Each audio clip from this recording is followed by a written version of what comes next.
Assalamualaikum warahmatullahi wabarakatuh. Salam sejahtera untuk kita semua.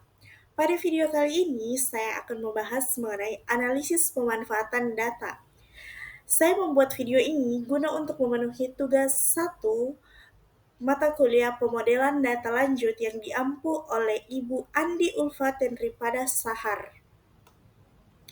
Sebelumnya, perkenalkan nama saya Hikmalia dengan NIM 130-2023-0233. Saya merupakan mahasiswi Teknik Informatika Ilmu Komputer Universitas Muslim Indonesia.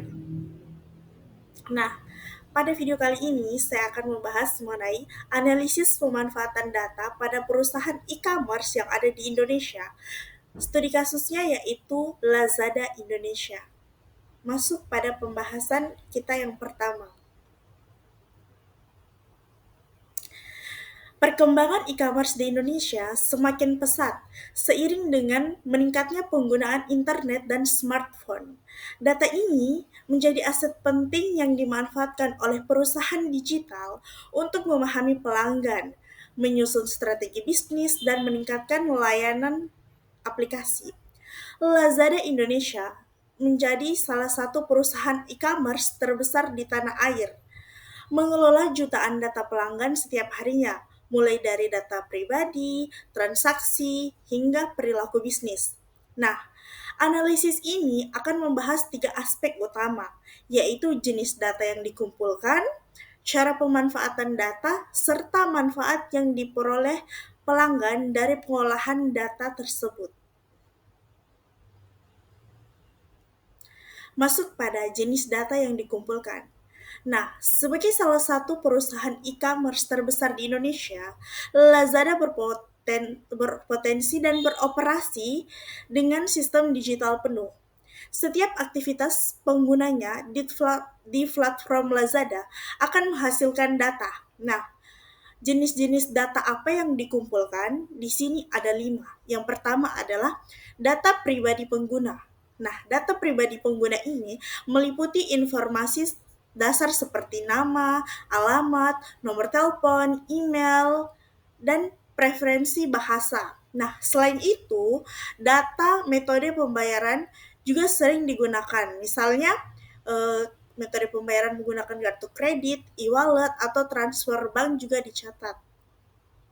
Nah, kemudian yang kedua, data transaksi. Setiap pembelian dan penjualan di Lazada meninggalkan jejak data. Misalnya produk apa yang kita beli, kemudian berapa jumlahnya, kemudian total harganya, kemudian waktu transaksi, hingga riwayat refund jika ada. Kemudian data ketiga adalah data perilaku pengguna. Lazada melacak aktivitas browsing pengguna. Misalnya, apa saja sih yang sering kita klik, berapa lama waktu yang kita habiskan untuk melihat suatu halaman, kemudian apa yang paling sering kita cari yang menjadi kata kunci pencarian. Kemudian ada produk yang ditambahkan ke keranjang, serta ulasan atau rating yang telah kita berikan. Kemudian yang keempat adalah data logistik dan operasional. Lazada mengelola rantai pasok. Mereka mengumpulkan data mengenai gudang penyimpanannya, lokasi pengiriman, rute logistik, mitra ekspedisi, sampai estimasi waktu pengiriman barang. Kemudian data yang kelima adalah data pihak ketiga. Lazada ini sering bekerja sama dengan mitra iklan, kemudian bekerja sama dengan sosial media. Sosial media di sini para influencer atau artis-artis atau aplikasi lainnya. Nah, dari sini kita bisa mendapatkan tambahan informasi, misalnya minat belanja pengguna yang didapat dari Facebook atau Google AdSense. Kemudian kita masuk pada cara pemanfaatan data. Nah, cara pemanfaatan data di sini terbagi menjadi 5. Yang pertama adalah personalisasi rekomendasi produk. Nah, dari riwayat data pencarian, Lazada membangun model machine learning untuk menampilkan produk yang sesuai dengan kebutuhan setiap pengguna. Jika kita sering membeli produk bayi, maka yang akan muncul itu berkaitan dengan baik, misalnya susu formula, popok, atau mainan anak. Kemudian yang kedua adalah strategi harga dan promosi.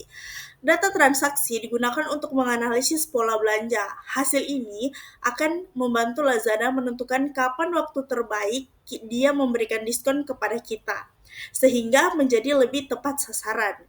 Kemudian ada analisis tren pasar. Nah, dengan banyaknya transaksi yang dilakukan di aplikasi Lazada, Lazada bisa mengetahui tren produk populer, misalnya gadget terbaru atau produk fashion terbaru lainnya. Kemudian ada optimalisasi logistik. Data lokasi gudang, alamat pelanggan, dan performa ekspedisi dianalisis untuk menentukan rute pengiriman tercepat sehingga barang tersebut lebih cepat sampai kepada konsumen. Kemudian ada keamanan dan deteksi penipuan. Dengan memantau pola pembayaran yang tidak biasa, Lazada bisa mendeteksi transaksi yang mencurigakan. Misalnya kayak percobaan penipuan menggunakan kartu kredit seperti itu. Kemudian kita masuk kepada manfaat bagi pelanggan. Nah, di sini manfaat bagi pelanggan ada 5 ya. Pertama adalah pengalaman belanja lebih personal.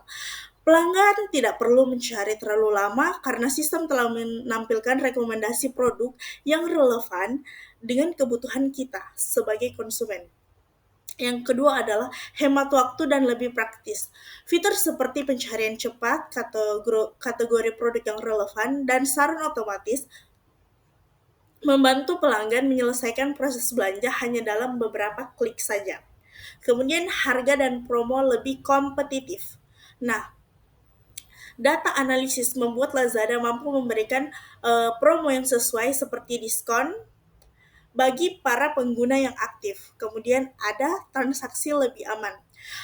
Dengan adanya sistem deteksi penipuan berbasis data, pelanggan tidak perlu khawatir terkait kebocoran data, informasi atau penyalahgunaan transaksi. Kemudian pengiriman lebih cepat dan tepat waktu. Nah, berkat analisis logistik, pelanggan bisa mengetahui estimasi pengiriman secara akurat. Bahkan kita bisa memantaunya. Nah, itulah tadi pemaparan saya, mari kita simpulkan. Nah, seperti yang sudah saya terangkan sebelumnya, kesimpulan yang dapat kita tarik adalah Lazada Indonesia ini memanfaatkan data secara menyeluruh, mulai dari data pribadi penggunanya, transaksi, perilaku belanja, hingga logistik dan pihak ketiga. Nah, melalui big data dan machine learning, data tersebut diolah untuk menghasilkan rekomendasi produk yang lebih personal.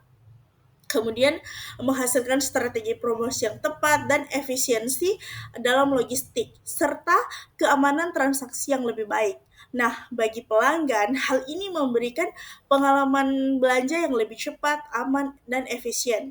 Dengan demikian, dapat disimpulkan bahwa pemodelan data lanjut tidak hanya menguntungkan bagi perusahaan, tetapi memberi nilai tambah nyata bagi pelanggan, sekaligus menjadi kunci keberhasilan bisnis digital modern. Demikianlah pemaparan saya mengenai materi analisis pemanfaatan data. Apabila ada kesalahan kata, saya mohon maaf. Saya akhiri, wabillahi taufiq wal hidayah. Wassalamualaikum warahmatullahi wabarakatuh.